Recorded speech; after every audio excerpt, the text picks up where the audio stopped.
کلام مقدس میں سے ہمارے لیے آج کی پہلی تلاوت اشعیاء نبی کا صحیفہ 6 باب پہلی 8 آیات۔ اس وقت عزیہ بادشاہ کی وفات کے برس میں نے خداوند کو بلند تخت پر بیٹھے دیکھا، اور اس وقت لباس کے دہنے نے ہیکل کو بھر دیا۔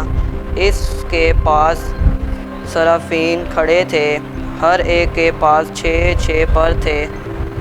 2 سے وہ اپنے منہ کو چھپاتا، اور 2 سے اپنے پاؤں کو ڈھانپتا، اور 2 سے اڑتا، اور ایک نے دوسرے کو پکار کر کہا، قدوس قدوس قدوس رب الافواج، تمام زمین اس کے جلال سے معمور ہے۔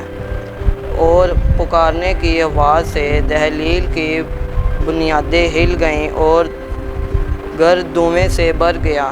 تب میں نے کہا، مجھ پر افسوس، میں ہلاک ہوں، کیونکہ میں ناپاک ہونٹوں والا آدمی ہوں، اور ناپاک ہونٹوں والے قوم کے درمیان رہتا ہوں، کیونکہ میری آنکھوں نے بادشاہ رب الافواج کو دیکھا۔ تب صرافین میں اس وقت سے ایک اڑ کر آئی میرے پاس۔